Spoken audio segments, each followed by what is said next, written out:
Aujourd'hui, 15e réponse du jeu question-réponse sur la médiumnité. Alors, une question qui m'a été posée, bon, je vais répondre à plusieurs en une seule, c'est au sujet de la magie noire. Qu'est-ce que c'est la magie noire?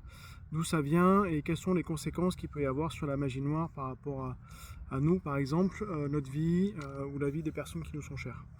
Bon, là, honnêtement, j'ai pas toutes les réponses, puisque j'ai pas tellement expérimenté la magie noire, donc je la combats régulièrement aujourd'hui. Maintenant, j'ai pas 10 ans d'expérience dans la magie noire. Donc déjà, ce que je peux vous dire, c'est qu'il y a, moi, je définirais deux types de magie noire différentes. La première, qui est malheureusement la plus répandue et qu'on trouve un peu partout et qu'on subit tous à un moment ou à un autre, c'est lorsque des personnes, une ou plusieurs personnes, pensent vraiment beaucoup de mal de nous et que ça devient une obsession pour elles. Donc ça peut créer une mauvaise énergie autour de nous, qui est l'équivalent d'une magie noire. Donc c'est pas très puissant, mais ça peut quand même être handicapant pour certaines choses. Ensuite, donc ça c'est le premier point.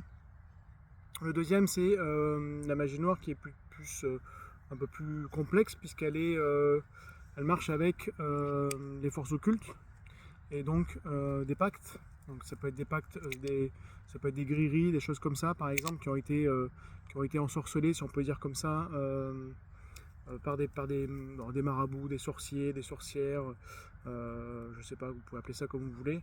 En tout cas, c'est des gens qui travaillent avec des forces occultes et qui peuvent ensorceler certains objets qui peuvent être donnés ou vendus à des personnes qui vont placer ensuite chez vous, dans différents endroits sans que vous ayez connaissance. Hein. Donc il y a des cas réguliers, notamment dans les matelas par exemple, où des personnes peuvent se retrouver à ne pas pouvoir faire d'enfants pendant X années, jusqu'au jour où ils changent leur matelas et tout va bien.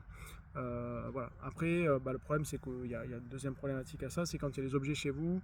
Alors, voilà, il y a une histoire il n'y a pas si longtemps où des gens avaient acheté des objets d'art africain et avaient ramené avec eux le mauvais oeil. Bon ben voilà, ça va avec, c'est des trucs qui ont été ensorcelés, sûrement pour s'amuser au départ, mais qui ont eu des conséquences terribles pour les personnes qui les ont achetés.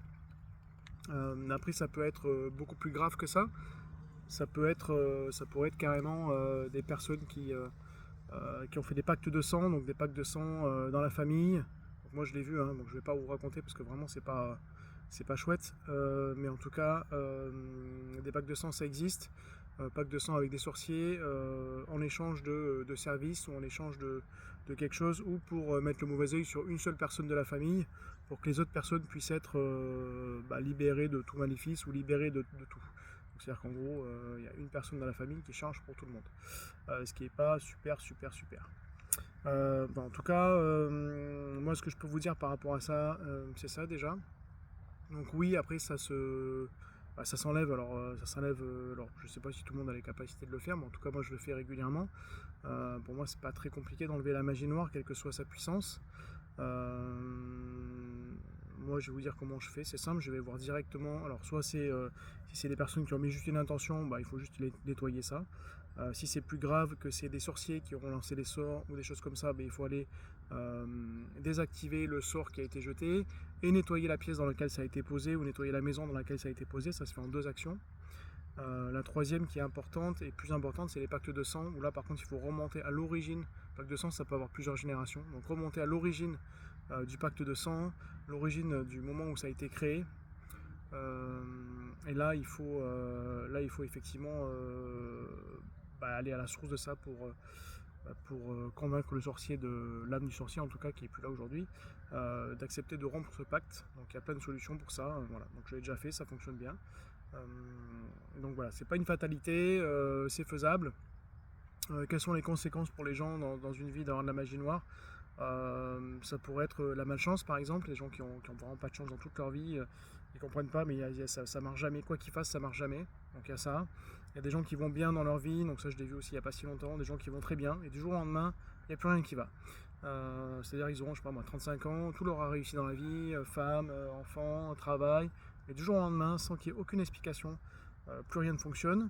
D'autres c'est juste sur un domaine, par exemple, tout va bien professionnellement, et d'un coup tout s'effondre, ou sentimentalement, enfin voilà, c'est pas forcément de façon générale, globale surtout.